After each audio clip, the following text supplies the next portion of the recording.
normalmente, quando a gente fala de perdão, né, a gente está falando certamente aí de um tema que também as escrituras ajudam a gente a entender. Então, eu juntei um pouco aqui dos conhecimentos da psicanálise com também elementos das escrituras para que a gente possa, então, falar sobre esse tema. Tá? Bom, então vamos começar. Vamos fazer aqui uma introdução a partir do hebraico, né? E aí a gente vai entendendo como é que a questão funciona. Então, perdoar. Quando a gente fala de perdoar, nós estamos usando o português. Mas se você estiver falando do conceito da Torá de perdoar, aí você tem que ir para o hebraico, não tem jeito. Né? E no hebraico, o termo que é usado é chamado de salar. Tá? Então, salar, que é traduzido como perdoar, o seu sentido original é poupar, ok? Então, como que a gente entende essa questão? Se vocês olharem para o texto de Deuteronômio, de Devarim 29, versículo 20, a gente tem: Adonai não lhe quererá perdoar, mas fumegará a ira de Adonai e o seu zelo contra esse homem. E toda a maldição escrita neste livro pousará sobre ele. E Adonai apagará o seu nome de debaixo da terra. Eu escolhi essa passagem, embora ela seja um pouco densa, né, um pouco puxada aí, porque está falando, evidentemente, de não haver perdão, né, para essa pessoa. Pelo menos nessa passagem a gente consegue ver muito claramente o uso da palavra salar, né, do termo salar. Então, o que significaria não perdoar? Não poupar a pessoa, não poupá-la daquela punição, não poupá-la das consequências punitivas do seu erro. E aí nós temos também em Bamidbar, em Números 30, 12, porém se seu marido lhes anulou no dia em que os ouviu, tudo quanto saiu dos seus lábios, quer dos seus votos, quer da obrigação da sua alma, não será válido. Seu marido lhes anulou e Adonai lhe perdoará. Então, o que era isso? Aqui é aquele trecho que fala sobre o voto da mulher. E o voto da mulher ele poderia ser anulado pelo marido. Por que ele poderia ser anulado pelo marido? Porque o voto, essencialmente, não era você andar de joelhos por 1 quilômetro. Envolvia uma oferta ao santuário. E a mulher, ela, salvo em raras exceções, na comunidade primitiva, né, dos israelitas da antiguidade, ela não tinha posses. Ela não tinha bens, os bens eram do marido. Então, como é que ela iria se comprometer a dar alguma coisa que não pertencia a ela? Então, na verdade, até o recurso da Torá de não, vamos dizer assim, não responsabilizar a mulher por esse voto se o marido anulou o voto, é até uma proteção para a mulher, porque vocês imaginem, a mulher ficaria no pior dos mundos, né? Diria assim, não, eu faço um voto com o Eterno que eu darei, sei lá, 100 quilos de trigo para o santuário. Muito bem. Aí vem o marido e fala, não, você não vai dar trigo coisa nenhuma, né, que seja algo que pertença a mim. Eu não estou de acordo com isso. Imagina a situação da mulher. Ela fez um voto e aí ela não vai poder cumprir esse voto porque o marido a proibiu. Né? Então, assim, não foi a Torá que criou a sociedade patriarcal, né, no sentido assim, de que a mulher não tinha posses. Isso já vinha da cultura do Oriente Médio. A gente falou hoje do marido ou do pai. Verdade, bem colocado. Tá? Então, se a Torá exigisse da mulher que cumprisse a sua palavra, como exigia do homem, seria uma exigência pesada demais para uma mulher que vivesse naqueles tempos. Tá? Mas aqui, obviamente, o nosso foco não é falar da questão dos votos femininos, e sim dizer, né, que esse voto, né, será perdoado. Né? Então, quando a gente olha para a palavra salar, né, e vê a questão do perdão, você consegue entender. Por quê? Porque na cultura semita, eles entenderiam que a falta, né, de um perdão significaria que ela teria que arcar com as consequências da palavra dela. Então, quando a Torá fala isso, né, que o Eterno a perdoaria, isso significa que o Eterno não teria que, vamos dizer assim, não teria ela por vítima de uma punição. Tá? Então, assim, por que isso é importante, pessoal? Porque cada pessoa, cada cultura tem uma definição de perdão. E se a gente aqui está falando de um livro que foi escrito no Oriente Médio, você tem que entender qual é o conceito. Tá? Então, já daqui, você tem um elemento interessante, que é o seguinte: o perdão ele não tem a ver com a mágoa, né, com a tristeza. Ele não tem a ver com a ferida. Né? Ora, vamos falar a verdade aqui. Se você é maltratado por alguém que você ama, se você é maltratado por uma esposa, por um esposo, por um pai, por uma mãe, por um filho, por uma filha, por um irmão, por uma irmã, por um grande amigo ou uma grande amiga, etc., você vai ficar com aquela cicatriz daquela ferida. E muita gente acha que não perdoou e sofre por achar que não perdoou porque não tem, vamos dizer assim, um sentimento caloroso com relação a essa pessoa. Mas é muito importante entender que no hebraico, quando se fala então de perdão, se está falando de livrar, né, de poupar a pessoa, e não de sair dando beijinho na pessoa, né, beijinho no rosto da pessoa, abraçando, né, e dizendo fulano seu lindo ou fulana sua linda. Não. Então, perdão, ele não tem a ver com o sentimento, no sentido de, vamos dizer assim, de um sentimento de afeto por aquela pessoa, mas sim tem a ver com você, vamos dizer assim, você não buscar uma retribuição, tá?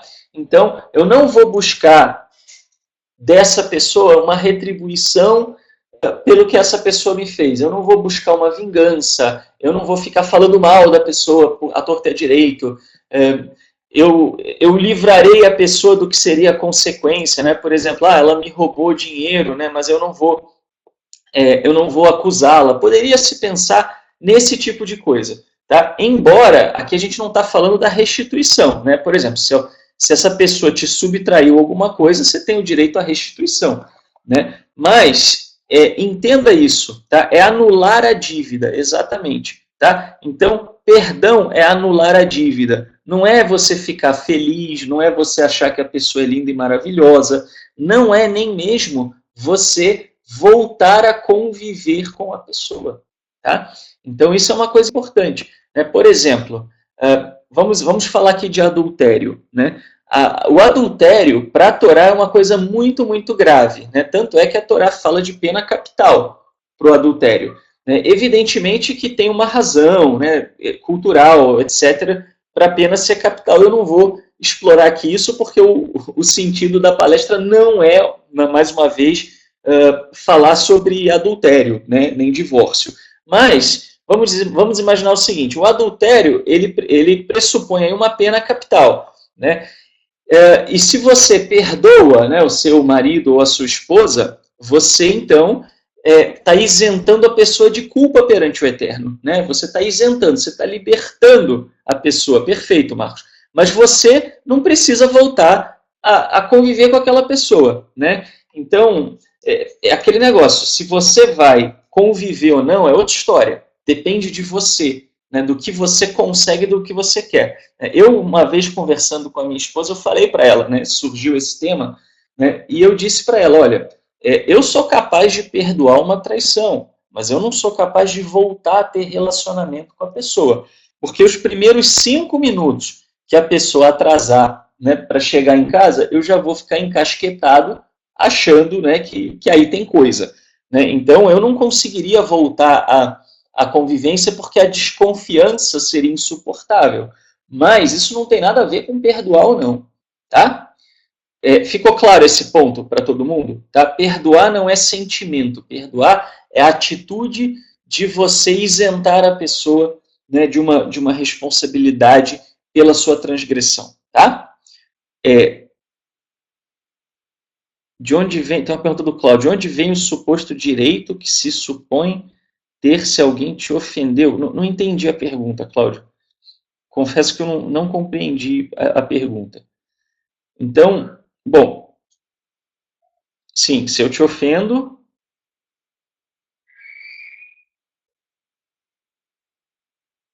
Bom, estou esperando aqui o Cláudio explicar. Por que você tem que retribuir? Não, você não tem que retribuir. Você não é obrigado a retribuir, muito pelo contrário, tá? Muito pelo contrário, se você perdoa, você não vai retribuir, né? Se você retribuiu, vocês estão quites, vamos dizer assim, tá? Mas se você abre mão, né, dessa retribuição, aí é outra coisa, é diferente de uma restituição, né? Por exemplo, se você me roubou 100 bois, eu posso te perdoar, mas você vai me devolver os 100 bois, tá? Ok? Não sei se isso responde a sua pergunta, tá? Qualquer coisa você pergunta, você explica melhor o que você quer dizer, se eu não tiver entendido, tá? Então, assim, pessoal, resumindo, o que é o perdão? Perdoar é considerar nula uma obrigação ou uma punição e não buscar a retaliação. Eu não vou retaliar, tá? Eu não vou lá e vou cutucar o outro de volta, tá? Agora, o que não é perdão? O que não tem nada a ver com perdão? Fingir que nada aconteceu. Perdão não é amnésia, ok? Tá? Você não perde a memória quando você perdoa. Sentir-se bem apesar do ocorrido, né? Muitas vezes isso é até uma tirania, né? A pessoa vai lá, te magoa, e aí depois fica brava com você porque você ainda está se sentindo magoado. Não, não tem nada que ver com você se sentir ou não magoado. Você não controla as suas emoções. Então não há nada na lei judaica, na Torá, que signifique isso, né? Que você tem que controlar uma emoção que você tem. Não, você controla os seus atos e não como você se sente, tá? E também não é voltar à configuração inicial, tá? Então, seria o caso que eu usei aqui de exemplo, né, de um casamento. Uma esposa, um marido pode perdoar uma traição e não querer voltar a ficar casado. Não é obrigatório, tá? É verdade o que o Duarte está colocando aqui, né? Que assim, se às vezes você tem isso, né? Pessoas que te ferem e acham que você é obrigado a voltar ao status quo. Não, você não é obrigado a voltar. Você já perdoou, você, vamos dizer assim, não considera que o outro deve algo a você, mas você não quer. Às vezes você não quer nem ver a cara do outro. É um direito seu. Isso não indica a falta de perdão. Isso indica que você não está disposto a passar por aquela situação novamente, tá? Então, não há esse tipo de obrigação, tá? E aí, rompeu a confiança, tá? Então, assim, bom, tais coisas podem ocorrer ou não em paralelo ao perdão. Pela Torá, não há obrigação de ação acerca delas, tá? Então, a Torá não exige que você volte à configuração original, a Torá não exige que você se sinta bem com o ocorrido, e a Torá não exige que você finja que nada aconteceu. Se alguém te exige isso, problema da pessoa. O Eterno não te exige isso. Tá? E aí tem vamos ver o esclarecimento aqui da pergunta do Cláudio. De onde vem esse sentimento de que se você me fez algo, eu tenho vontade, necessidade de fazer algo igual ou pior? Cláudio, isso faz parte da humanidade. O sentimento de retribuição, ele não é necessariamente ruim. O que você faz com ele é que pode ser ruim. A raiva que você tem, ela pode ser útil, tá? Por exemplo, se você tem uma situação de pessoas sofrendo injustiça, a raiva pode ser o sentimento que vai te levar a agir e a libertar um inocente. Né? Então, tudo, inclusive a raiva, inclusive a ira, podem ser positivos. A ira com a injustiça, né, de repente você vê um governante que está desviando verba que seria usada para asilos, né, para alguma coisa assim, você se indigna e você fica com raiva e você vai, né, e protesta ou até toma o poder, isso não é necessariamente ruim, tá? Então, o sentimento ele não necessariamente é ruim. A grande questão é o que você faz com o sentimento, né? Da mesma maneira, né, a gente poderia pensar num sentimento de atração, né? Assim, um homem vai lá e olha para sua esposa e pensa, puxa, que mulher linda, né? Gostaria muito de estar com ela. Né? E aí vai e se aproxima. Por exemplo, a mesma biologia que faz ele olhar para a mulher dele e desejá-la, né, o que garante a perpetuação da espécie humana, também vai fazer com que, se uma vizinha seja bonita, ele olhe, né, e pense, puxa, que vizinha bonita. Agora, daí a ele tomar, a ter um caso extraconjugal com a vizinha, é o controle dele sobre os seus sentimentos, tá? Então, né, exato, mas isso, Nilson, veja, se alguém fizer isso, você tem que estar pronta para dar essa resposta. Fala, não, perdão não é amnésia, tá? Perdão não é vamos fingir que nada aconteceu. Perdão é eu não tenho nada contra você, tá? Eu não tenho nada, você não tem dívida pendente comigo. Isso é perdão. Mais do que isso não é perdão. Você faz se você quiser, tá? Então não se sinta obrigado. Agora, se a pessoa quer achar que é sua obrigação, isso é problema dela. Ela pode achar o que ela quiser. Você falou, eu não penso igual você, acabou. Tá? Você não é obrigada, você não é forçada. Tá? Não pelo eterno. Muito bem. E aí, eu quis aqui colocar para vocês que a essência, na verdade, da palestra, isso foi apenas uma breve introdução, quais são os possíveis motivos que poderiam levar uma pessoa a ter dificuldade de perdoar. Tá? Por que é tão difícil perdoar, em outras palavras? E aí, eu vou usar aqui alguma coisa também da psicanálise para a gente poder conversar um pouco aqui. Tá? Então, a primeira coisa é o medo. Tá? Então, assim, é um dos principais motivos. A pessoa pode ter medo de passar novamente por outra agressão. Só que aí entra naquilo que a gente falou. É importante compreender que perdoar não significa voltar ao status quo. É um direito alienável do agredido poder se afastar do agressor para não correr novo risco. Né? O exemplo clássico que a gente deu aqui da esposa, que pode perdoar a traição do marido, mas não é obrigada a se manter casada. Tá? Só que tem muita gente que não perdoa porque tem medo de voltar ao status quo. Então, tem muita gente que fica presa sem perdoar porque tem esse medo, porque acha que na hora que perdoar tem que voltar tudo como era antes. Tá? Isso, às vezes, aprisiona uma pessoa. A pessoa não libera o perdão, né, como dizem aí no popular, porque ela acha que a hora que ela liberar esse perdão, né, ela tem que voltar. E ela não quer. E aí, às vezes, ela fica se torturando, pensando, puxa vida, eu tinha que perdoar, mas se eu perdoar, eu vou lá, vou apanhar de novo.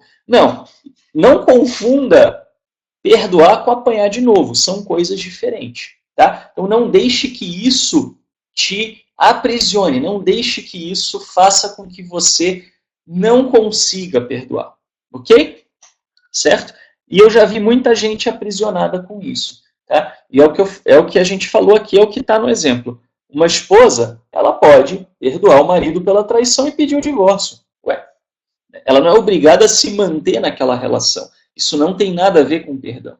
Tá? Perdoar não é esquecer. Se ela quiser esquecer e quiser voltar, tudo bem, maravilha. Conheço vários casos de casais que passaram por esse tipo de problema e depois os casais se acertaram, se arrumaram, se organizaram e não houve mais esse tipo de situação e eles vivem muito bem. Tudo bem, isso pode acontecer, mas vai da liberdade de cada um decidir o que quer, tá? Então tem que tomar cuidado com isso. Perdoar não é voltar ao status quo. Então você não precisa ter medo de perdoar, ok? Mesma coisa vale para amizade, né? Ah, poxa, eu perdoo, né? Fulano fez mal contra mim, falou mal de mim. Então, poxa vida, eu tenho que perdoar. Aí você não quer conversa com a pessoa fala, eu pensei que você tinha perdoado, você não está perdoando. Não, perdoar eu perdoei, não tenho nada contra você. O que eu tivesse contra você anulado está, mas eu não sou obrigado a conviver com você de novo. Eu acho que desgastou e eu não me dou bem, né, com uma convivência com você, PT saudações. Tá? Então isso é muito importante. Esse é o primeiro ponto que às vezes faz com que as pessoas não perdoem. Essa confusão entre perdoar e voltar ao início. Tá? A segunda coisa a gente encontra na teoria de um psiquiatra, né, muito famoso, que era o o, o Jung, né? E ele foi um dos pais da psicanálise, depois ele fundou a clínica própria dele. Tá? E ele diz assim, e ele fala da sombra, na verdade. Tá? E aí, então, o que esse slide diz? É difícil perdoar aquilo que eu não aceito em mim mesmo. A pessoa se reconhece inconscientemente naquele ou naquela que a ofendeu. Tá? Então, perdoar significa se haver consigo próprio em algo que pode ser doloroso. Exemplo, uma esposa... deixa eu ver aqui. Não era esse o exemplo. Acho que... Não, esse exemplo aqui não é. Eu acho que aqui foi demais. Tá? Desculpa, isso aqui não era para estar nesse slide. Eu preciso, quando puder, corrigir isso aqui. Isso aqui a gente já viu. Tá? Mas o que é a sombra? Tá? Eu vou dar um exemplo... Vou dar um exemplo para vocês do que é a sombra. Tá? Imagina o seguinte. Imagina que eu sou uma pessoa que tenho muito hábito de mentir. Tá? Então, eu minto para todo mundo. Eu sou bastante mentiroso. Mas eu, na verdade, assim, eu me engano. Eu falo, não, mas é por um bom motivo, é por uma boa causa. Eu arrumo desculpas para fazer o que eu faço. Aí vem uma outra pessoa e mente para mim. E aí eu fico indignadíssimo, eu fico furioso com essa pessoa. Tá? Por que eu fico furioso, né, e tenho dificuldade de perdoar? Porque eu estou enxergando nele algo que eu não gosto em mim. Tá? Isso é muito comum, isso Jung chama de sombra. Né? Assim, você tem uma sombra, tem coisas que você não gosta em você, e aí o outro faz com você. Tá? Tem um filme que ele mostra muito isso, que eu não sei se vocês assistiram isso, que é 12 Homens e uma Sentença. É um filme muito legal, um filme antigo. Né? Tem duas versões, uma preta e branca e outra acho que da década de 80. E um dos personagens nesse filme, ele está indignado. Né? A história é um menino que supostamente mata o pai, e aí o júri fica deliberando para ver se ele é culpado ou não. E no começo todo mundo acha que ele é culpado, mas aí vários desdobramentos vão acontecendo, várias situações são chamadas à tona, né, por um dos jurados, e aí o que acontece é que eles começam a duvidar realmente se ele é ou não é culpado. E tem um cara que está irredutível ali. Não, ele é safado, sem vergonha, etc, etc. Né? E esse cara, ele conta no começo que ele tem um problema de relacionamento com o filho. Né? E aí até na hora que ele, né, bate a mão na mesa e fala que ele não vai aceitar, acho que cai da carteira dele uma foto de um filho, do filho dele com o filho. Né? Na versão original, acho que da década de 80, um dos jurados fala, ele não é o seu filho. Né? Então o que acontecia? Ele via no outro uma coisa que o feria, que o magoava, que não estava bem resolvida dentro dele próprio. Tá? E isso é muito comum de acontecer em algumas situações. Tá? Primeiro, pessoas religiosas, né, que têm um rigor muito grande e que ficam bravas, né, quando alguém pisa fora da linha. Às vezes, essa pessoa ela desenvolve essa casca de rigor porque, no fundo, ela está insegura e ela não consegue lidar com a insegurança dela. E aí, ao não conseguir lidar com a insegurança dela, ela projeta isso no outro. Né? Então, por exemplo, imagine você que você, então, de repente, vamos dizer, você era muçulmano, né? Para dar um exemplo aqui que de propósito não vai ter a ver com a realidade de ninguém, mas assim, imagine que você é muçulmano e tem uma pessoa que você está vendo e essa pessoa chega, né, e fala para você assim, o Corão é um absurdo.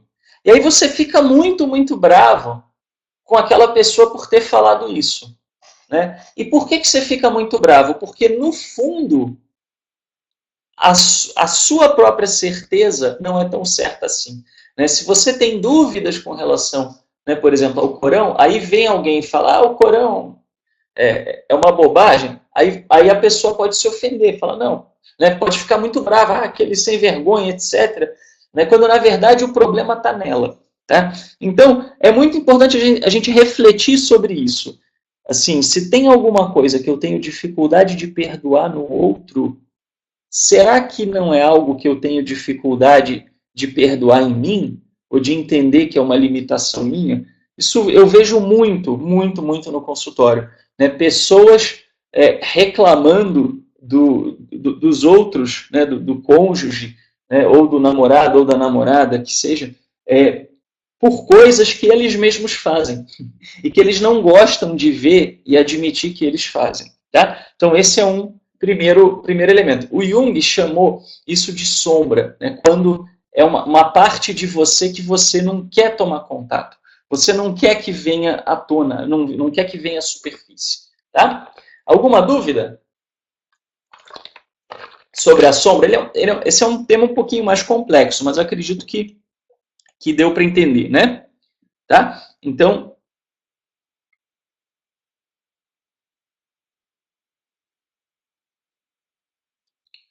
Marcos, veja, existe uma diferença, tá, entre unidade, né, e uma convivência diária junto. Tá? Unidade aqui pressupõe, evidentemente, né, que o ideal é uma sociedade em que todos caminhem juntos. Tá? Agora, você não é. Veja, se há um afastamento para você se proteger, não é uma questão que você pode chegar e dizer assim: quem feriu a unidade foi você. Não foi, foi o outro. O outro é que deveria, antes de fazer, pensar que aquilo poderia afastar você. Tá? Ninguém é obrigado a conviver com aquele a quem perdoou, aquele a quem perdoou. Tá? Então, na verdade, é evidente, né, que é muito melhor que não haja quebra de unidade. É muito melhor que você não tenha que virar a cara, né, vamos dizer, entre aspas, para ninguém. Mas, às vezes, é necessidade de proteção. Tá? Eu vou dar um exemplo para você. Uma pessoa me contou recentemente de uma mulher, e essa mulher, ela estava... ela estava... Era uma mulher cristã, né, e ela estava casada, isso um parente meu que me contou a história. Né? Era uma mulher cristã que estava casada, e o que aconteceu, né, com ela? Ela estava apanhando do marido. Né? O marido bebia e ia lá e batia nela. Bebia, ia lá e batia nela. E ela estava sendo muito agredida. E ela foi aconselhada por pessoas próximas a deixar o casamento. Tá? E aí, o que aconteceu? Ela, por conta da pressão, né, da igreja onde ela estava numa igreja radical com relação a isso, né? Há igrejas e igrejas, e não, tem que ficar, tem que ficar, tem que ficar, se você sair, você é isso, você é aquilo. Um belo dia, o camarada chega em casa bêbado, né? E porque não gostou da cor do esmalte que ela usou na unha, arrancou todas as unhas da mão dela. Né? Então é aquele negócio que esse parente me falou. Engraçado, né? As pessoas que aconselharam ela a ficar, nenhuma perdeu a unha. Né? Quem perdeu a unha foi ela. Tá? Então, e aí? O que você faz? Você vai ficar numa relação dessa? Não dá. É impossível. Né? Então, há princípios que são maiores do que a união. Não existe princípio na Torá que seja absoluto, né? E salvo raríssimas exceções, né? Tipo existência do eterno, mas não existem princípios absolutos na Torá que signifiquem que você sempre deve se submeter a uma situação. Tudo tem contexto. Tá? Então, é muito fácil a gente falar, não, fica lá, né? Fica lá com o teu marido bêbado que bate em você, que te humilha, que te maltrata. Não é a gente que vai ter que ficar, né? É o marido. É muito fácil a gente falar para o outro fazer isso ou fazer aquilo. Né? Mas, exatamente, a preservação da vida é um exemplo de um princípio que é maior, né, do que o princípio vamos dizer assim, de permanecer junto num casamento. Né? Então, é o que eu disse, tudo depende. Né? E às vezes você tem que se proteger. Por que você tem que se proteger? Porque você sabe que vai acontecer de novo se você der chance para o azar. Tá? E aí, quando você se afasta, não é você que está causando o afastamento é o outro, porque se você se aproximar, o outro vai te ferir, né? Então a gente tem que entender isso, tá?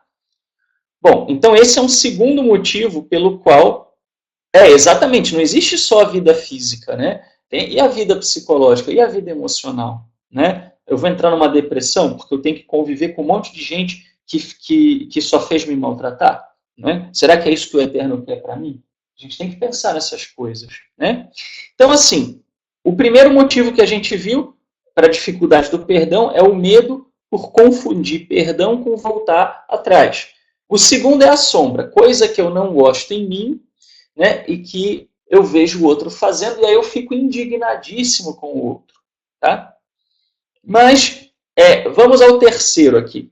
O terceiro motivo, né, que pode levar uma pessoa a ter dificuldade de perdoar é o chamado gozo da vítima. Tá? O gozo da vítima, às vezes, indica uma situação em que a pessoa é vítima, tá, de alguma coisa. Mas, quando ela é vítima de alguma coisa, ela recebe tratamento diferenciado. Porque as outras pessoas querem compensá-la pelo sofrimento que ela passou. Tá? Só que aí, nesse caso, a vítima ela não vai querer perdoar. Porque você imagina o seguinte, enquanto ela é vítima, enquanto os outros a veem como vítima, ela está de boa, né? Ela está recebendo compensações, ela está recebendo atenção, ela está recebendo carinho. Então, ela às vezes constrói uma identidade em volta disso. Tá? Eu vou contar um caso para vocês aqui. Quando eu fazia o curso de psicanálise infantil, né, que foi um curso que eu também fiz em paralelo com a psicanálise tradicional, eu me lembro de um caso de da nossa professora contando de uma criança, uma menina de 7 anos, que foi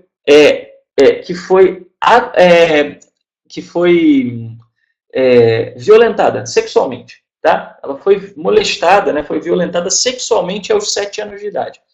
E aí ela chegou, né, e a família colocou ela para fazer, né, um trabalho psicológico com essa minha professora. Muito bem. E aí ela chegou, né, e sentou na poltroninha e começou a chorar. Abriu o berreiro. Né, começou a chorar. E aí, o que ocorreu? Uma vez que ela estava que ela estava chorando assim, né, a gente ficou olhando para a professora perguntando assim, né, se indagando assim. E aí, o que aconteceu? Né? Coitada, crente que a gente ia ouvir da professora, que a professora tinha então pego, colocado no colo, né, dado um ombro para a menina chorar, etc. Sabe o que ela fez, na verdade? Ela virou para a menina e falou: ah, não, aqui você não vai fazer manha, não. Se você quiser ficar chorando, você vai ficar chorando aí sozinha. Eu vou lá para trás brincar. Porque na sala dela tinha um quarto com brinquedos, né, que ficava atrás da sala, né, tinha uma cortina que separava. Então, eu vou lá brincar. Se você quiser vir brincar comigo, vai ser legal. Se você não quiser vir brincar comigo, quiser ficar aí chorando, problema seu. Virou as costas e largou a menina sentada na sala e foi para a sala do brinquedo. A gente arregalou os olhos, né, do tipo, e aí, né, o que aconteceu?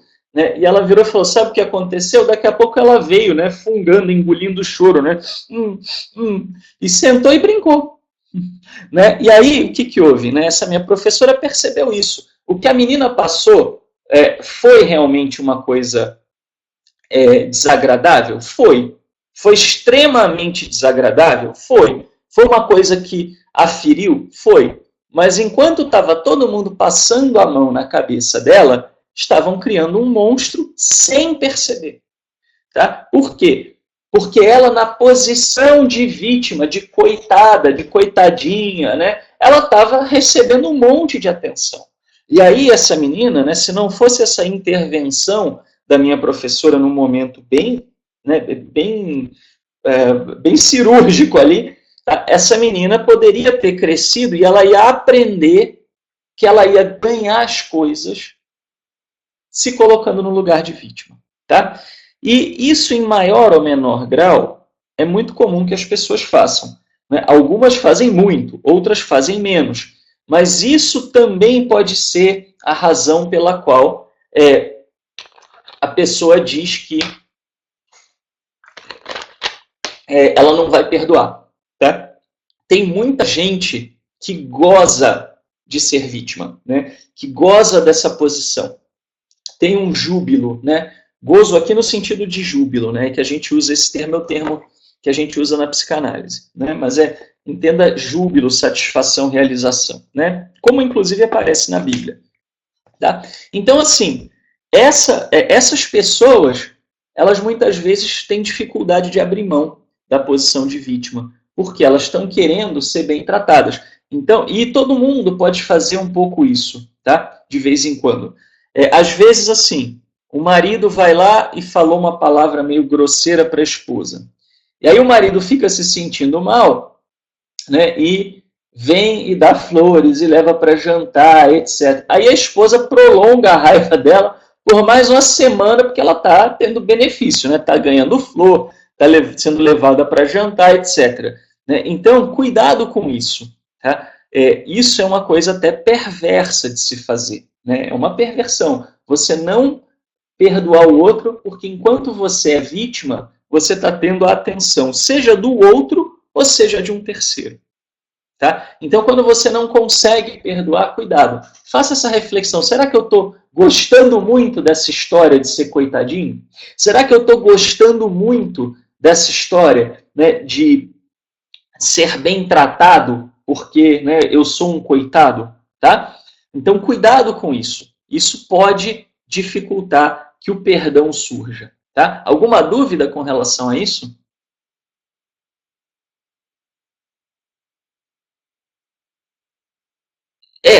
Assim, mas é a pessoa que se prende, se auto-prende, né? Vamos falar assim, tá? Então, a pessoa, por quê? Porque é muito prazeroso, né? Agora, claro, isso muitas vezes é feito por pessoas, e serve de alerta, tá? Eu vou dizer para vocês uma coisa. Eu escuto falar de histórias de monstrinhos, né? no meu consultório, evidentemente, né? Com os pacientes, histórias de crianças que são monstrinhos. E eu vou dizer para vocês, as crianças que eu ouço e que são mais monstrinhos são justamente aquelas que o pai e a mãe ficam passando a mão na cabeça. Aliás, eu tive um coleguinha de prédio, quando eu estava aí na minha infância, pré-adolescência, e a gente ficava bravo com ele porque era assim, ele nunca era culpado de nada, ele nunca fazia nada de errado, e os pais sempre passavam a mão na cabeça dele, do menino. Um belo dia, esse menino, a gente é adulto, perdemos o contato e tal, mas um belo dia a gente abre o jornal e vê, né, que o menino pegou o carro, foi bater um racha e matou uma pessoa, né, que vinha no veículo, ele avançou o sinal e matou a pessoa. Estava disputando um racha. Né? Por quê? Um menino que teve tudo e sempre os pais passavam a mão na cabeça. Nada era culpa dele. Né? Tudo ele era o coitadinho, o pobrezinho. Né? E aí vira um monstro. Então, cuidado. Se você tem alguém que sofreu um trauma, trate bem a pessoa, mas não passe a mão na cabeça. Você tem que tratar a pessoa como você trataria qualquer outra pessoa. Tá? Senão, ela vai acabar ficando nesse lugar. Tá? Então, cuidado. Né? Cuidado com isso. Ok? Principalmente quem é pai, mãe, né? Cuidado para não fazer isso com o filho. Tá? Isso é muito comum. Principalmente quando os pais se separam, ou tem um pai que maltrata e aí o outro passa a mão na cabeça. Cuidado. Tá? Passar a mão na cabeça de criança é das piores coisas que você pode fazer. Tá? Muito bem. O gozo da vítima também existe, tem uma variação que é o nosso item de número 4, que é a necessidade de estar sempre certo. Então,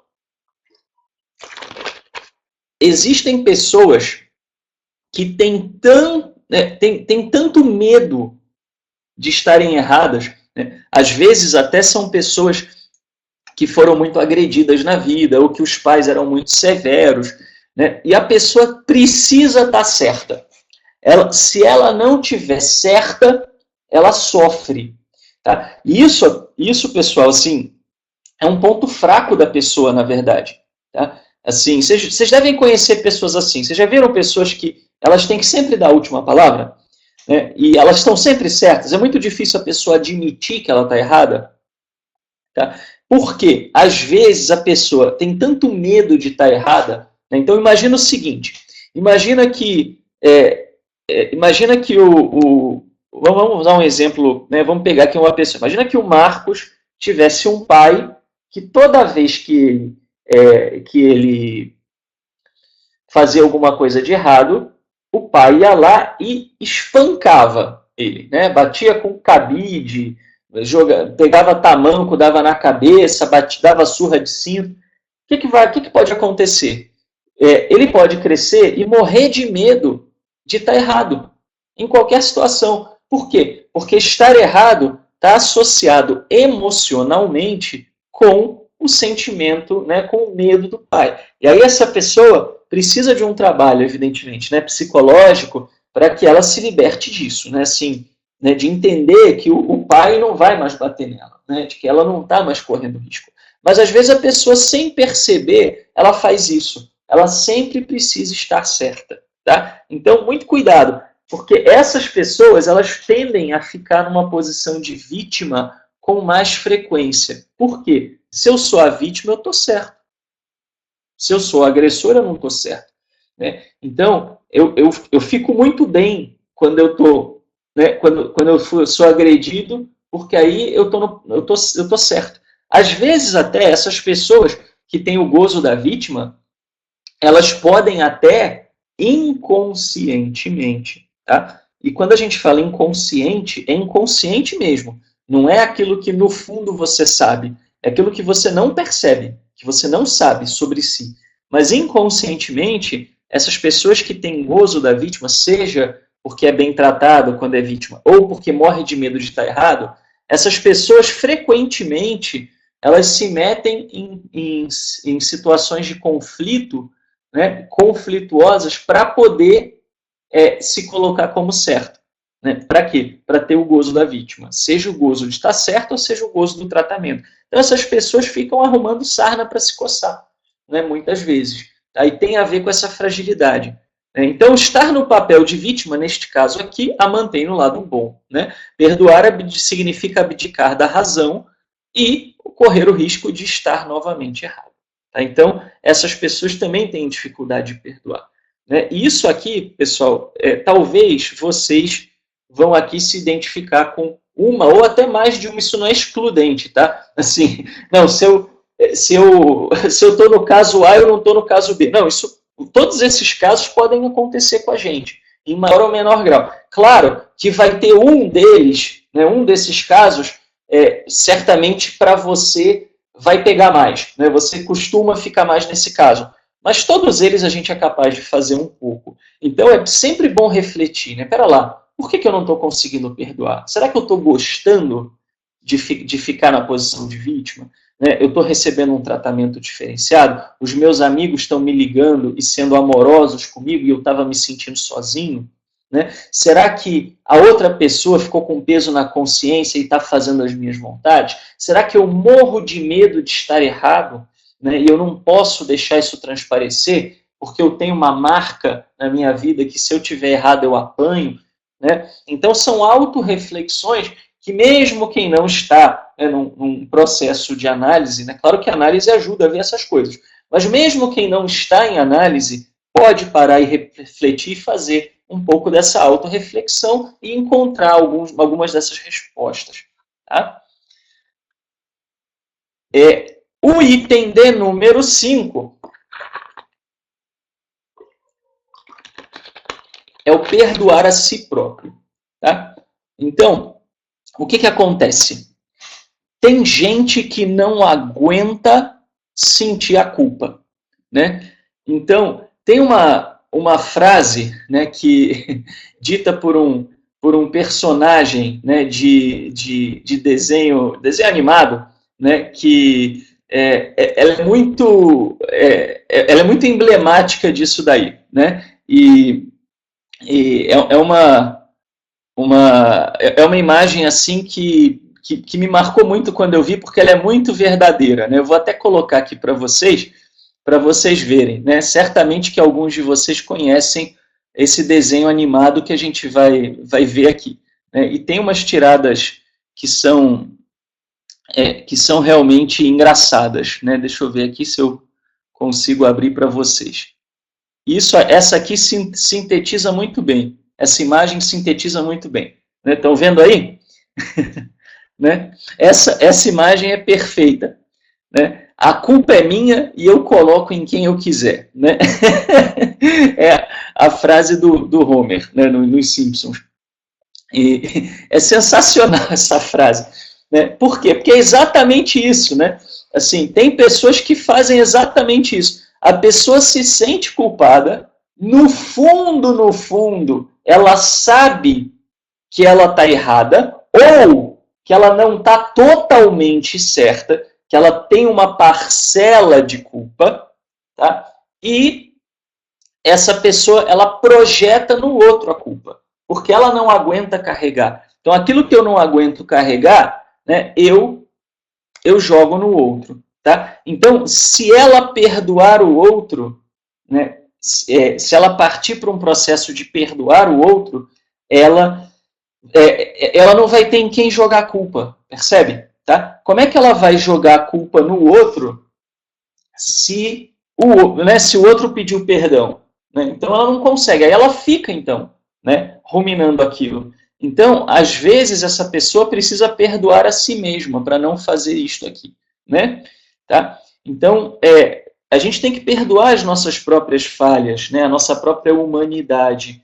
Né? Eu sou falho, eu faço bobagem, eu faço besteira, né? Eu erro. Então, eu não posso ter medo disso. Tá? Eu não posso ter medo dos meus erros. Né? Ter essa insegurança consigo mesmo. Tá? Ficou claro? Alguma dúvida? Tá? Então, nesse caso, né, eu preciso primeiro me perdoar, né, para poder perdoar o outro. Tá? Muito bem. Podemos ir para o próximo, então. Vamos lá. A tirania. Tá? O que acontece? Esse é um pouco parecido com o gozo da vítima, tá? Mas, na verdade, não é só o gozo da vítima. Aqui é quase que uma chantagem. Tá? Então, assim, quando se mantém o relacionamento com a pessoa que ofendeu, a culpa pode se transformar em objeto de tirania do outro. Tá? E aí, perdoar, isto é, abdicar da culpa, é abdicar do poder sobre o outro. Então, assim, isso é muito comum acontecer com pessoas, por exemplo, que passam por uma traição conjugal. Eu vejo muito isso. A pessoa passa por uma traição.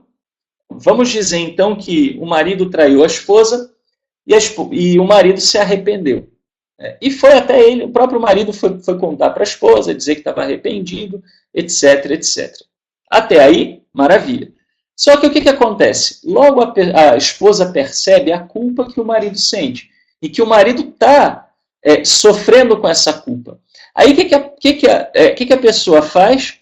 A pessoa, então, se mantém no relacionamento, mas toda hora que pode, cutuca o outro. Toda hora que pode, faz o outro sofrer. Né? Então, ela chega, né, e fala, você pode cozinhar hoje? Né? Aí, né, para o marido fala, mas eu estou tão cansado. Ela fala, não, tudo bem, eu sei que a única coisa que você viu em mim, né, foi o fato de eu cozinhar, né, que se eu não cozinhasse, você já não estava comigo, você já estava com outra. Né? Quer dizer, está tiranizando. Né? Ela tem até um gozo mesmo, né, também, mas é mais o gozo da tirania. Né? É você ficar fazendo o outro sofrer. Cuidado, isso é um traço de perversão. Tá? Todos nós podemos ter isso. Né? Assim, já que o outro está se sentindo culpado, eu vou fazer ele sofrer. Eu vou tiranizar. Tá? Cuidado, isso acontece e acontece muito. Isso é muito mais comum, Marcos, do que parece. Tá? E a gente, às vezes, faz isso.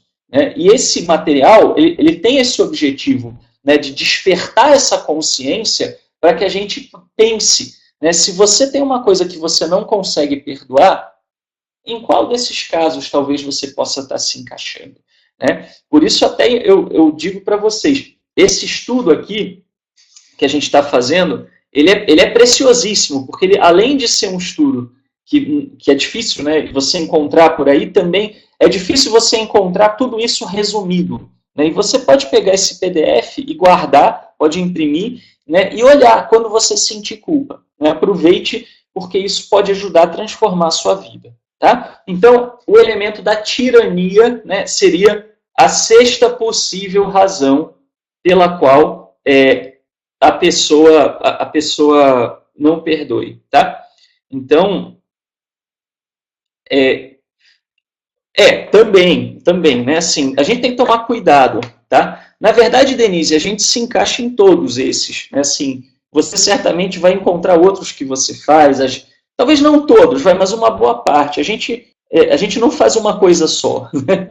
A gente faz bastante bobagem, né? Mas é bom a gente refletir, né? E se você percebeu uma situação que você está fazendo isso, né? Pare, né? Abdique disso, né? Por quê? Porque abdicar disso, né? Aí sim é perdoar, né? Porque enquanto não se abdica, é uma vingança, né? A pessoa que fica na tirania, no fundo, ela está se vingando do outro.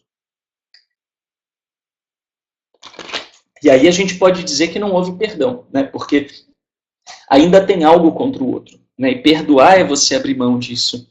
Né? Sim, Hovot Halevavot. Eu já li, né, o Deveres do Coração. Até eu, de vez em quando eu uso um pouquinho em algumas mensagens, né, do Rahama Ibn Pakuda. Né? Muito bom esse livro. Tá? Eu também acho, Duarte, assim, se a pessoa percebe que ela vai ficar nessa posição da tirania, é melhor ela mesma também se afastar para não fazer isso, né, com o outro, tá? Bom, aí você tem a transferência, né, que é o trauma do passado, tá? Então, o que está acontecendo? O que acontece? A vítima passou por um trauma. Em alguns casos, pode nem mesmo lembrar. A situação lembrou uma situação recente, menos grave. A conexão que foi feita com o passado dificulta o perdão. A vítima sente que perdoar o presente significaria também perdoar o passado, com o qual não lidou o suficiente. Tá? Então, você imagina o seguinte, uma pessoa, tá, que ela, vamos dizer assim, foi muito traída num casamento, né, por exemplo. E aí, ok, foi muito traída, né, aquele casamento acabou, etc, etc, né, e ela foi viver a vida dela. Muitos anos depois, o marido marca com ela para ir ao cinema, de encontrá-la no cinema, e esquece, né, marcou, estava muito enrolado, esquece. Quando lembra, uma hora depois, né, liga para ela e fala, poxa, né, meu amor, perdão, eu fiz isso. E ela fica muito, muito brava. Né, e pode até romper com o marido. Por quê? Né? É lógico que deixar o outro plantado esperando uma hora não é uma coisa agradável. O marido realmente pisou na bola. Mas não era para tanto. Né? Mas por que ela fez? Porque ela lembrou que o marido anterior ficava sempre, né, deixava ela esperando enquanto ele estava com outra. Né? Então, uma associação de uma coisa à outra, né, fez com que ela transferisse aquilo que ela sentia de uma situação para outra. Tá? E você pode... Isso acontece bastante, principalmente com traumas de infância. Né? Às vezes, né, os nossos pais, lá na infância, né, ninguém vem com manual. Né? Então, às vezes o pai erra tentando acertar, ou às vezes o pai é ruim mesmo. Tem gente que tem pai que era melhor não ter. Vamos falar a verdade? Que, né, dizer que todo pai e mãe é bênção coisa nenhuma. Né? Tem pai e mãe, né, que só falta a gente acreditar que é karma. Né? Acontece, não é todo pai e mãe que é bênção. Tem pai e mãe que é bênção, é verdade, né? Mas tem pai e mãe que é misericórdia, né? Só o eterno. Então, às vezes a pessoa passa por uma situação muito delicada com o pai ou com a mãe, né? E aí alguma coisa que lembre isso faz com que ela né, fique muito, muito brava. Então, imagina que o pai, né, chegava para a pessoa e falava assim, vamos sentar e vamos conversar. Aí o filho ia lá, sentava e o pai falava 2 horas e depois pegava o menino e dava uma surra. Né? Aí, imagina o seguinte, que a mulher, né, vai ter uma briga com o marido, né, e aí o marido fica bravo com alguma coisa que a mulher fez. Por exemplo, não sei, queimou o feijão. Né? E aí ela fala, não, calma, vamos sentar para conversar. Pronto, né? Falou a falou a frase mágica, né? Vamos sentar para conversar. Aí o marido, né, com aquele trauma do vamos sentar para conversar que ele lembrava do pai dele, né, ele fica muito bravo, né, e sai por aí batendo porta, que vamos conversar que coisa nenhuma, e já bate porta, né, e sai nervoso, etc. Pode ser, né, que depois ele fique muito magoado com ela. Por quê? Porque, na verdade, ele carrega uma mágoa com relação ao pai. Tá? Então, a gente, pessoal, tem que entender o seguinte, que todas as relações que a gente tem, né, isso é uma coisa que alguns perguntam, quer dizer que tudo é pai e mãe? Não, não é que tudo é pai e mãe. É que, assim, as primeiras relações que a gente tem com outros seres humanos é com a mãe e com o pai. Por isso, né, a mãe é o objeto mais delicado, mais difícil, né, se você tem um problema aí, porque é o primeiro, né, a primeira pessoa com quem você tomou contato, e depois o pai, que é a segunda pessoa com quem você tomou contato. As outras pessoas, elas vão aumentando a fila, vão aumentando a corrente, né? Mas imagina, é igual, né, você vai cortar uma linha. Se você cortar a pontinha, cai só aquela pontinha. Se você cortar, né, o meio metro para dentro, vai cair uma boa parte. Tá? Então, esse é o problema. Tá? Que as relações com pai e mãe, elas acontecem, elas são projetadas em muita coisa. Né? Talvez até, eu vou dizer uma coisa para vocês, tá? Talvez até você esteja muito bravo com o seu chefe e esteja esperando do seu chefe que ele haja com você igual um pai ou uma mãe agia. Né? Isso também pode gerar problema. Né? Quando a pessoa não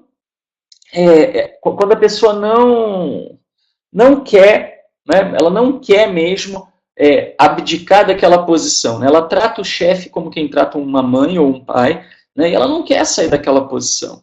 Né? Então ela fica culpando o chefe toda vez que o chefe não age como um pai e a mãe. Só que o chefe não é pai nem mãe. Tá? Então isso também pode acontecer. São vários elementos aqui dentro dessa questão, né, que vem aí talvez de trauma ou de uma expectativa passada. Tá? Alguma dúvida aqui?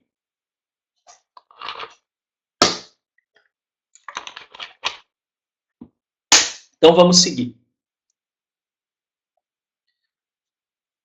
A oitava possibilidade aqui é o pretexto. Tá? Então, o que essa possibilidade diz? A vítima queria tomar uma atitude, mas não tinha coragem de fazê-lo. Por exemplo, demitir alguém, encerrar um relacionamento, afastar-se de um amigo, etc. Tá?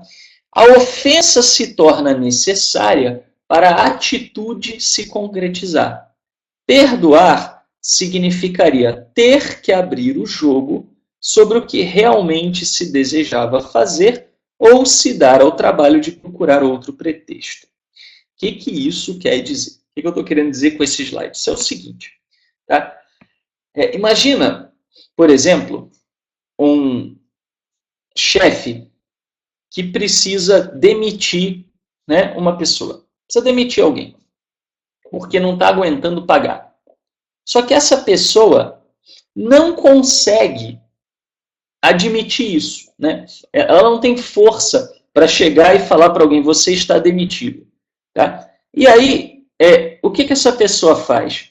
Essa pessoa vai arrumar um pretexto para brigar com a outra, para poder fazer essa ruptura. Entendeu? Então, ou até pode ser que a outra dê um motivo. Né? Mas esse motivo que ela deu surgiu como um belo pretexto. Tá? Eu me lembro, anos atrás, de conversar com uma pessoa que trabalhava no Banco do Brasil. E aí essa pessoa virou para mim e falou, poxa vida, né, o sistema lá eu trabalho com informática, né, também, uma das coisas que eu faço é a psicanálise e a informática, né, basicamente. Então, assim, essa pessoa chegou para mim e falou, puxa vida, né, o sistema do Banco do Brasil vive caindo, vive dando problema, né, vive causando erro, né? E aí eu falei assim, poxa, deve ser muito chato trabalhar dessa maneira, né? Aí a pessoa olhou para mim e falou, não, que bom que o sistema dá problema. Graças aos céus, o sistema dá problema, né? Porque aí, às vezes, a gente erra, a gente se engana, faz uma bobagem, ou não consegue fazer alguma coisa que o cliente está pedindo e a gente culpa o sistema. Né? Então, às vezes, você tem o pretexto. Né? É aquele negócio. Vamos imaginar o seguinte. Né?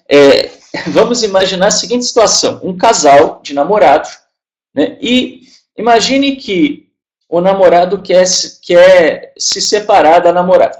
Não quer mais ter um relacionamento com a namorada. Muito bem. Até aí, beleza. Né? Aí, o que acontece? Ele não tem coragem de dizer. Toda vez que ele tenta tocar no assunto, a menina chora, faz drama, etc. E ele não consegue. Ou ele não consegue nem começar. Né? E ele quer sair daquilo. Aquilo está fazendo mal a ele. E aí o que ele faz? Né? Aí ele vai lá, assim, ela um dado dia deu um boa noite para ele, assim, meio torto. Aí ele vira e fala, por que você deu um boa noite assim? Onde já se viu você me tratar dessa maneira? Aí ela fica brava, você tá louco? Você tá fazendo tempestade em copo d'água? Aí ele vira e fala, se eu tô fazendo tempestade em copo d'água, então vamos terminar. Aí pronto, aí tem uma ruptura. Tá? Isso eu já cansei de ouvir também, né, em consultório. E aí, obviamente, que quando isso acontece, né, eu ajudo, né, o paciente a perceber o seguinte, que na verdade o paciente já queria romper, já não estava mais aguentando aquela situação, né, e não conseguia encontrar forças para fazer isso. Aí precisou dessa desculpa. E às vezes, se a pessoa perdoar, o que vai acontecer? Se a pessoa perdoa, ela fica sem a desculpa para fazer aquilo. Né? E aí, às vezes, ela não consegue abrir mão, né, desse pretexto. Tá? Então, tem que tomar cuidado com isso também. Quando vem uma briga mais séria, para pensar, será que aconteceu por causa disso? Né? Às vezes, você começa a brigar por causa de um pote de maionese, né, e, de repente, a briga, você olha e fala, caramba, mas o que é isso? Né? Parece que a minha vida virou do avesso por causa de um pote de maionese. Né? Aí tem gente que fala, você está fazendo tempestade em copo d'água, você está exagerando. Né? Não é que a pessoa está exagerando, é que aquele sentimento corresponde a alguma coisa que a pessoa não tem coragem de falar. Tá? Pode ter certeza. Se alguém briga demais, né, quebra o pau demais, a briga se torna muito intensa, tem alguma coisa que a pessoa não está dizendo. Tem sim alguma coisa que não está adequada. Tá? Então, isso às vezes acontece. Então, o que ocorre? Né? Como é que você pode evitar cair nessa situação? É parar para pensar, pera lá, por que eu fiquei tão bravo? Será que eu estou usando isso de pretexto? Né? Se eu estou usando de pretexto, o que acontece? Eu quero me afastar desse amigo, eu tenho um amigo que é mala, eu não aguento, ele abre a boca e começa a falar da vida dele e eu não suporto ouvir o fulano. Aí eu arrumo uma briga com o fulano só para o fulano não vir na minha casa, né, encher a minha orelha de bobagem. Tá bom, ok, mas você tem consciência disso? Você tem consciência de que o fulano, na verdade, não fez nada de grave? É você que não quer mais ficar perto dessa pessoa? Tá? E é melhor admitir para você mesmo qual é o problema real, qual é o problema verdadeiro, para que você trabalhe o problema verdadeiro, ao invés, né, de ficar naquela discussão sobre bobagem. Né? Assim, eu já vi marido e mulher terem brigas homéricas por causa de teologia. Né? Isso não precisa nem ser pessoas de religião diferente. Às vezes as pessoas são da mesma religião e ficam brigando, tem uma briga terrível. Pode ter certeza que se acontece isso, tem mais coisa, tem boi na linha. Tá? Se isso é uma coisa recorrente, né, tem alguma coisa que não está sendo dita. Tá? O que, que é? Aí eu não sei, né? Pode ser um pretexto, pode ser insegurança do outro. Tem gente, quando está muito inseguro, né, começa a brigar, que é aquela questão de ter que estar certo, que a gente viu antes. Pode ser que a pessoa não esteja com coragem de falar qual é o problema de verdade, e por aí vai. Tá? Ok? Sim, tá sendo gravada, Jane, fica tranquila. Tá? Então, basicamente é isso, tá? Esse é o pretexto. Alguma dúvida com relação a isso? Tranquilo?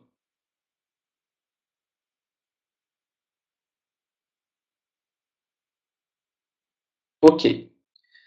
Então, vamos lá.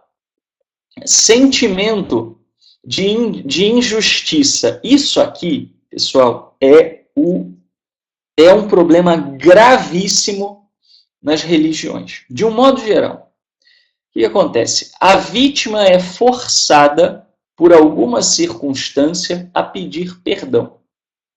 O ato de se perdoar, perdão, de perdoar, se transforma na realidade numa espécie de segunda agressão, pois além de sofrer a injúria, sente-se obrigada a ceder.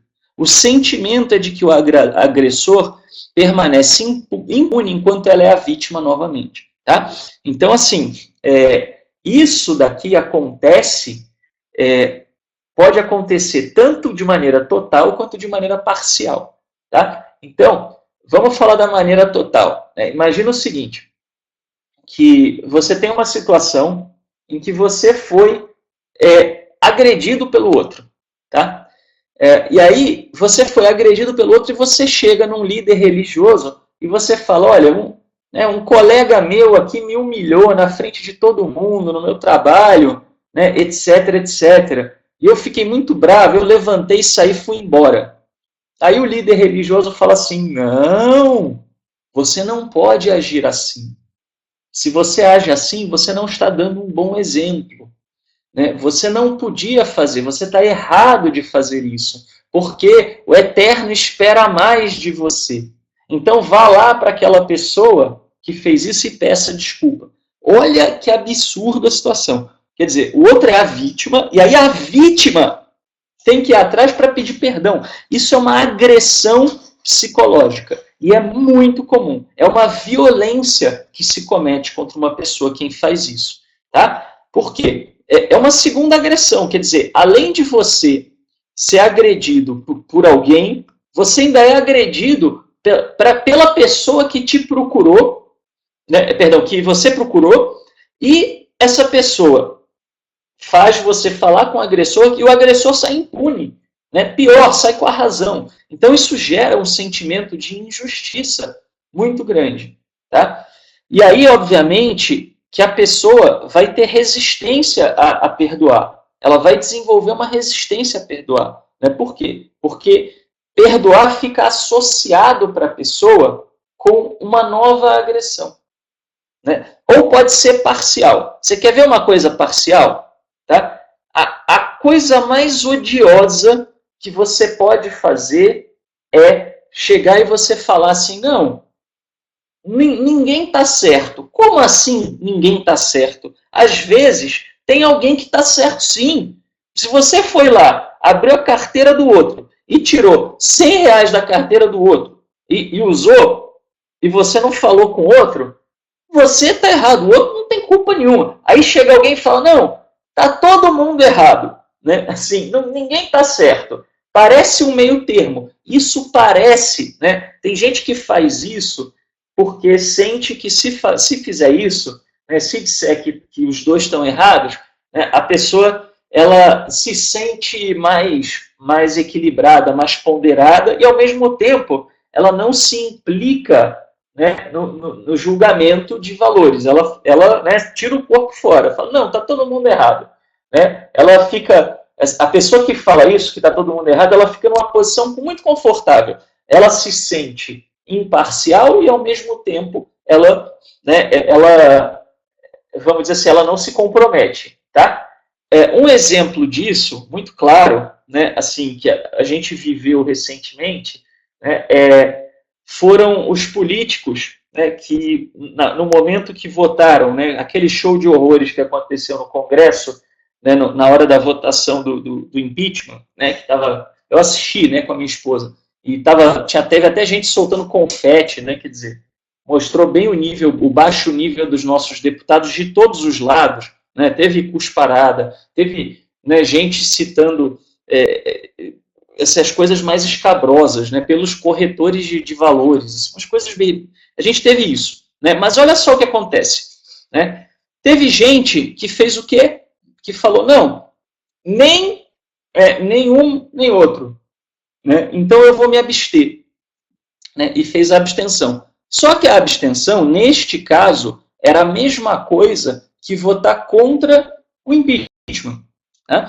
Então, quando a pessoa se abstém, né, quando eles se abstiveram, foi uma maneira deles votarem contra o impeachment sem dar tanta bandeira, né, de que eles estavam parciais para algum lado. Né? Isso é odioso. Né? Por que é odioso? Porque o seu eleitor tem direito de saber qual é a sua posição, né, se você é um deputado. E tem direito de também saber, né, vamos dizer assim, além de saber, perdão, de discordar. Né? Então, eu não estou aqui tomando partido dizendo que é A ou B, né? Eu estou me abstendo. Não, pera lá, pô. Você está tomando um partido sim. Né? Então a gente tem que entender isso. E é muito comum isso em conflitos, né? Assim, ninguém está certo, está todo mundo um pouco errado, né? Como assim está todo mundo um pouco errado? Né? O cidadão estuprou uma criança de 5 anos. A criança está errada? Você acha que a criança está errada? Não, a criança deu brecha, né? Você deu brecha, você atraiu. Não, pera lá. Vamos falar claramente quem é que tem culpa aqui nessa história? Tá? Então, muito cuidado. É verdade que tem casos que você tem vamos dizer, um tem uma parcela de culpa e o outro tem outra. É verdade, existem casos de culpa de parte a parte, mas nem sempre. Tá? Então, cuidado com isso. Tá? E, às vezes, a gente fica assim e fica nessa sensação de injustiça. Né? E aí essas pessoas têm dificuldade de perdoar. Tá? Mas entenda o seguinte, que você perdoar, sim, com certeza, Marcos, né? Com certeza. Você perdoar não significa que você não tem razão. Significa apenas que você, né, não tem nada mais contra o outro. Você refletiu, não tem mais nada contra o outro, você perdoou, também não significa que você tem que olhar na cara do outro. Tá? Muito bem. Mas cuidado, né, com isso. Esse sentimento de injustiça pode ser a razão, e aí precisa ser trabalhado. Tá?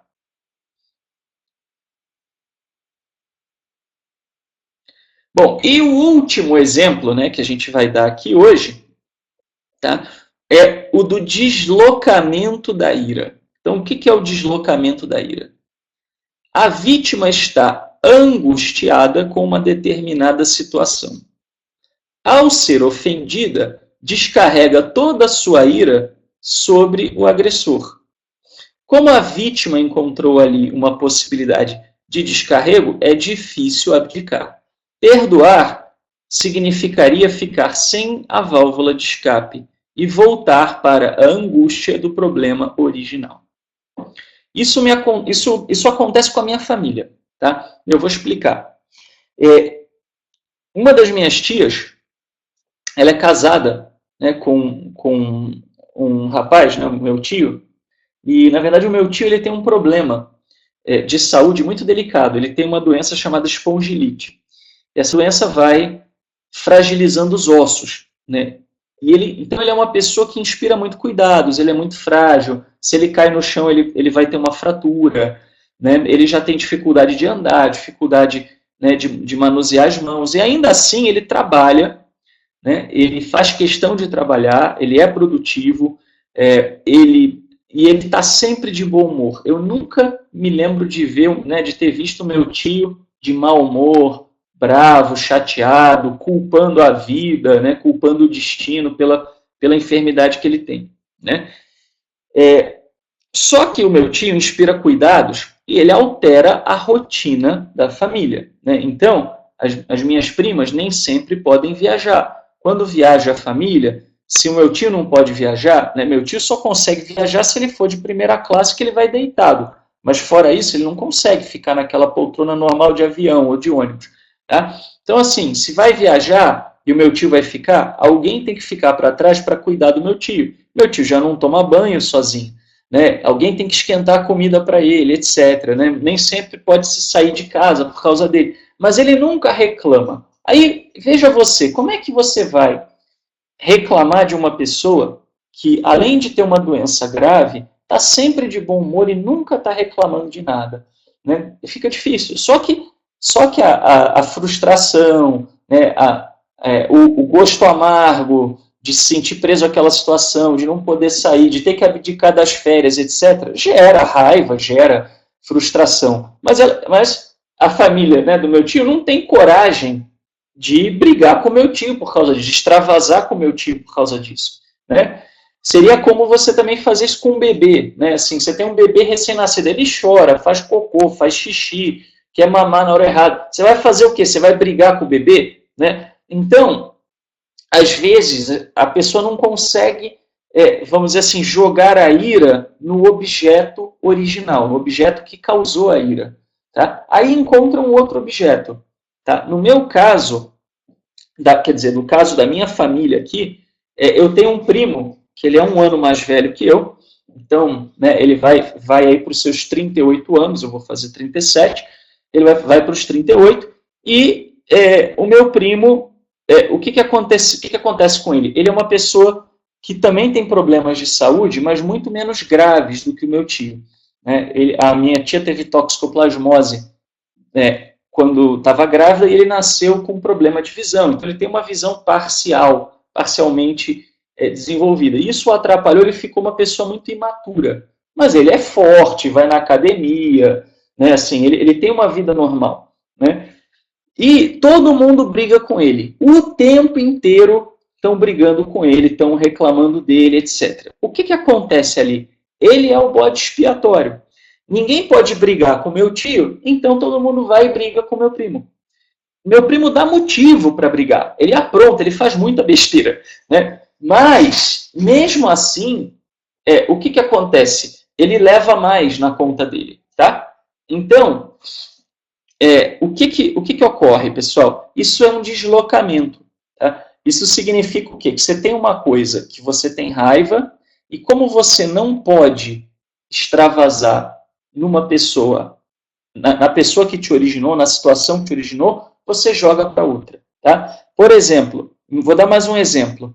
Imagina o chefe do seu chefe. O chefe do seu chefe fica chamando o seu chefe de banana. Né? Ô, banana, você não faz nada direito, seu tapado, sua topeira. Né? Faz um assédio moral ali ao seu chefe. Né? Então, imagina isso. Tá? O João é o presidente da empresa e o Antônio é o gerente. Né? E você trabalha para o Antônio trabalha para o João. Então, o João fica falando mal do Antônio, falando um monte de bobagem, etc, etc, etc. E o Antônio não pode falar nada porque o João é o presidente da empresa. Tá? O Antônio fica se segurando. Aí vai você, né, e pega um cafezinho e leva pro Antônio. Né? E o Antônio gosta de café sem açúcar. E você foi lá e pôs açúcar no café. Ele vai tomar aquele café, ele vai virar, pô, seu idiota, você não faz nada direito, que raiva de você. Na verdade, ele está com raiva do João. Mas ele não pode brigar com o João, porque o João é o presidente da empresa. Então ele vai brigar com você, que é subalterno dele. Tá? Então isso é o famoso descontar nos outros. Tá? E às vezes, quando você tem muito disso, muita tensão, né? Imagina que o João perturba o Antônio todo dia. Né? Então, todo dia o Antônio vai ter que desabafar em alguma outra pessoa. E aí sobra para você. Tá? E aí, o que acontece? Você fica naquela situação, por quê? Né? Porque se o Antônio admitir, né, que o que você fez não é grave, né, e desculpar, etc., com quem que ele vai brigar? Quem que ele vai xingar? Em cima de quem ele vai despejar, né, todos esses sentimentos que ele tem. Tá? Né? Aí isso às vezes vira uma bola de neve. Tá? Aí você chega em casa e briga com a sua mulher. Né? Ou briga com o seu filho, que você sabe que seu filho não vai brigar com você. Então, o seu chefe deslocou a raiva que ele tinha do presidente para cima de você, você deslocou a raiva que você tinha do seu chefe para cima do seu filho.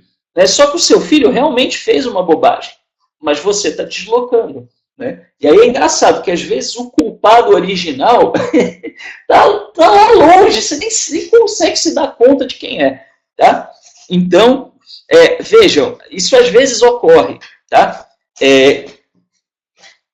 Então, Denise, eu vou dizer uma coisa para você. Né? Não tem a ver tanto com a palestra, mas eu acho que outros podem se beneficiar do que eu vou dizer também. Tá? Denise, não existe separação de papéis. Tá? Se você trabalha com a sua família, os papéis vão se misturar, sim, e vão se misturar sempre. As pessoas gostam de bater no peito e falar, eu não misturo o pessoal com o profissional. Ninguém consegue guardar isso numa caixinha. Tá? Então, tem que, né, de fato, reconhecer isso. Né? Mas, reconhecendo o problema, aí você tem que pensar em mecanismos para isso não acontecer. Né? Então, no momento que, né, vocês estejam tranquilos, não no momento da briga, não adianta nada tentar encontrar solução no momento da briga. Tá? Mas então, no momento em que você está numa situação assim de tranquilidade, tá tudo bem, procure conversar, né, com o seu marido e dizer, olha, essa situação assim fica ruim para o nosso casamento. Né? Não se coloca como vítima. Olha, fica ruim para o nosso casamento. Então, vamos tentar encontrar uma alternativa, né? E aí cria uma alternativa, né? Porque senão fica complicado. Tá? Olha, Marcos, eu não tenho como avaliar, né, evidentemente, o que é hipocrisia ou não numa relação humana. Né? Eu confesso até que a última coisa que eu me preocupo é quem é o culpado, né? Porque isso não ajuda muito. Tá? A grande questão é que talvez a sua esposa ela tenha mais facilidade, ela tem mais dificuldade de, vamos dizer assim, de fazer cara de feliz. Talvez você tenha mais facilidade, até porque, né, você sendo músico, né, certamente que a tua profissão te exigiu isso, né, de você, num dado momento, você vai lá, né, você vai cantar, você não pode cantar xingando, né, as pessoas, você não pode cantar né, bravo, então tem que fazer cara de feliz. Né? Então talvez até a sua profissão precisou te exigir isso. Né? Eu, quando dava aula de inglês, eu precisava fazer isso. Né? Eu não podia chegar, imagina eu chegar para o meu aluno, seu idiota, burro, você não vai aprender inglês nunca, né? Sai daqui sua mula. Imagina, né? Não poderia fazer isso. Né? Então eu tive também que aprender que quando eu estava de mau humor tinha que fazer cara de feliz. Né? Mas, então eu consigo entender. Né? Mas assim, a tua esposa pode ter dificuldade, né, de fazer isso. Né? Ou pode ter alguma outra questão aí. Né? Só o diálogo a gente consegue entender o que está acontecendo. Tá? Mas então, assim, antes o saco de pancada, né, Patrícia, do que fazer alguém de saco de pancada. Né? Aliás, eu recomendo muito isso mesmo. Quando as pessoas têm muita raiva, né, contida, fazer artes marciais é bom, né? Ajuda a extravasar num ambiente seguro, né? Que você pode praticar um esporte com segurança. Né? Eu tive uma professora também no curso de psicanálise, né, que chegava, né, assim,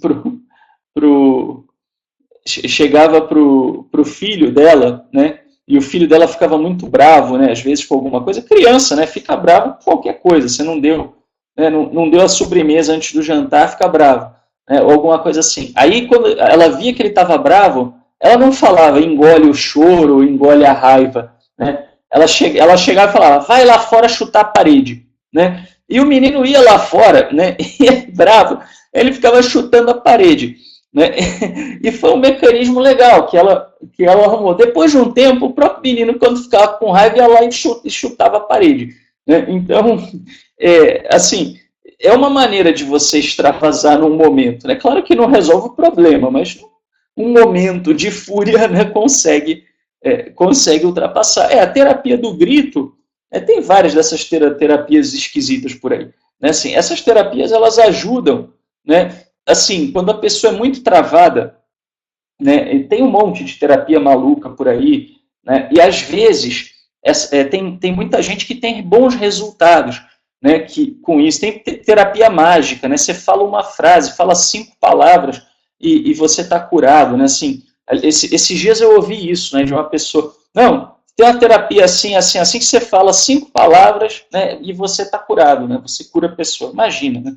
Mas, na verdade, assim, essas terapias, às vezes, como a pessoa acredita que ela vai funcionar, né, a pessoa se abre. E, às vezes, é uma pessoa muito fechada. E aí consegue, nessas terapias esquisitas aí, né, tipo do grito, ou de falar 5 palavras, a pessoa consegue se abrir. E aí, se abrindo, ela extravasa toda aquela energia negativa que estava nela, aquele sentimento negativo, e ela tem um alívio, ela tem uma melhora. Só que isso dura um pouco tempo. Né? Depois de um tempo, volta a ser o que era antes. Tá? Por isso que tem que, né, obviamente, tratar essas questões aí. Tá? Então, pessoal, nós vimos aqui, né, razões que podem levar vocês, né, ou qualquer ser humano, a não perdoar. Vamos recapitular rapidamente. O medo, né, medo de achar que se você perdoar, você tem que voltar à situação antiga. Né? E isso não é necessariamente verdade. Você não é obrigado a conviver com uma pessoa, né, que te feriu. Segundo, a sombra, né, que é quando o outro tem alguma coisa que você não gosta em você, e aí você briga com o outro e você tem dificuldade de perdoar o outro porque você vê no outro aquilo que você não gosta em você. O terceiro, né, o gozo da vítima, que é aquele negócio que quando a pessoa é vítima, todo mundo passa a mão na cabeça, então ela não vai perdoar, porque enquanto ela não perdoar, ela continua sendo a vítima e tendo o gozo da vítima.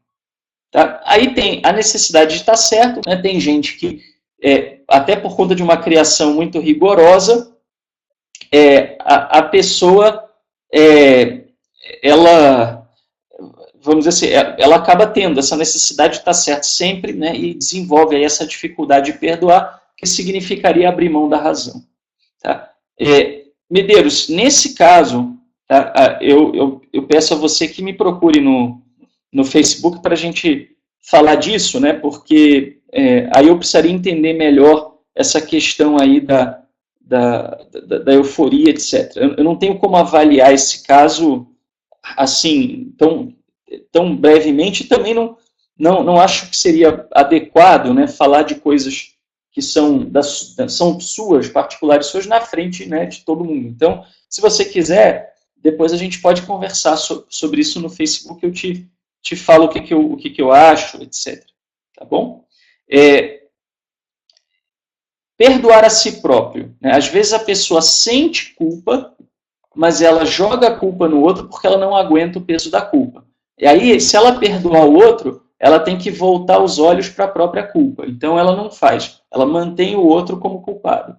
A tirania, que é parecido com o gozo da vítima, né? Mas que assim, a pessoa fica torturando o outro para se vingar, né? Aproveita que o outro está com peso na consciência e fica infernizando a vida do outro, né? E usando das palavras, né?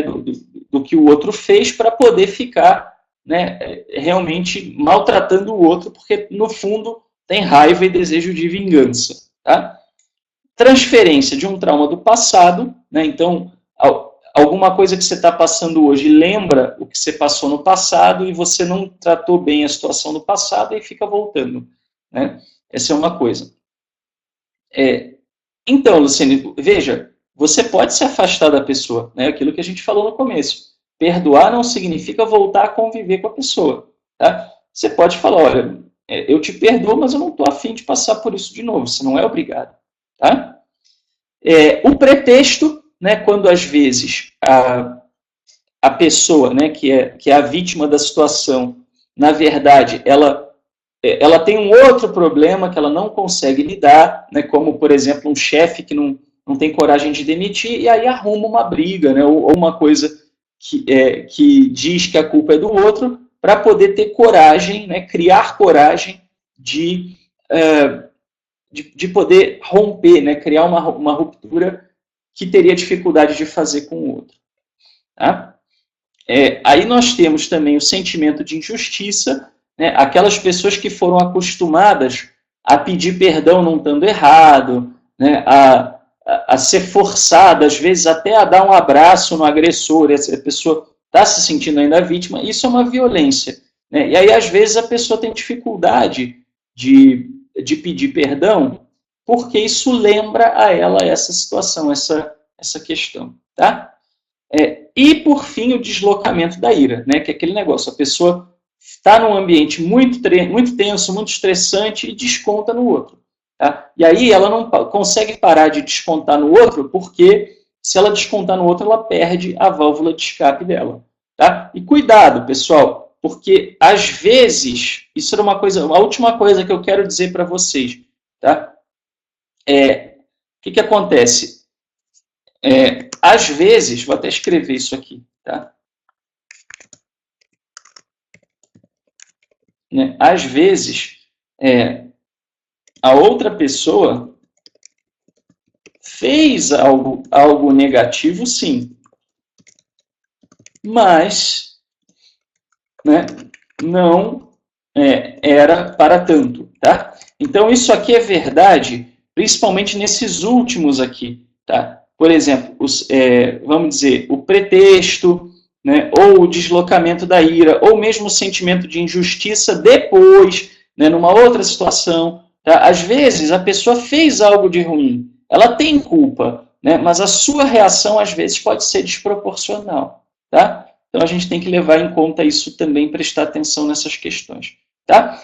Pessoal, eu espero que com este pequeno e singelo estudo, que está chegando agora aqui ao fim, tenha ajudado vocês a perceber o quanto é preciso refletir. Tá? Vocês podem guardar esse PDF, mas o mais importante é realmente criar um processo de autorreflexão quando a gente está irritado. Se você não consegue na hora da irritação, mas no dia seguinte pense a respeito, né, para você tentar ver se você consegue se conhecer melhor.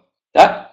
E pode ser até que tenha uma situação que eu não listei aqui. Aqui eu listei as principais, as mais comuns que eu conheço enquanto, né, psicanalista, da minha experiência também no meu consultório, etc. Tá? Mas pode ser um pouco de cada coisa, pode ter uma terceira forma, né, uma 11ª forma que eu não mencionei aqui, mas só de você parar e pensar já é muita coisa, você já vai começar a encontrar. Né? Então, assim, aonde está o problema? Está no outro? É aquele problema mesmo? Ou é outra coisa que me incomoda no outro e não tenho coragem de falar? Né? Ou é uma coisa em mim que eu não gosto, que eu estou vendo no outro? Eu sinto culpa? Eu me sinto bem na posição de vítima? Todas essas são perguntas interessantes que a gente pode fazer, né, para a gente mesmo. Tá? E aí, qualquer dúvida, qualquer coisa que vocês precisem, né, me procurem, falem comigo, se eu puder ajudar, né, eu farei. Eu estou até tentando ver se eu crio, assim que eu tiver um tempinho, um grupo no Facebook, um fórum, para pessoas que sofreram agressões, né, sejam físicas ou física é mais difícil, mas agressões psicológicas, emocionais, né, traumas, etc., com religiões, tá? Para também ajudar essas pessoas. Eu tenho essa preocupação, né, eu acho importante. Mas, por hora, me falta tempo de criar esse espaço, possibilidade de criar esse espaço, até porque precisaria expandir algumas coisas que a gente tem. Né? Então, assim, pessoal, a gente procura fazer o nosso melhor, mas precisamos de ajuda. Né? Então,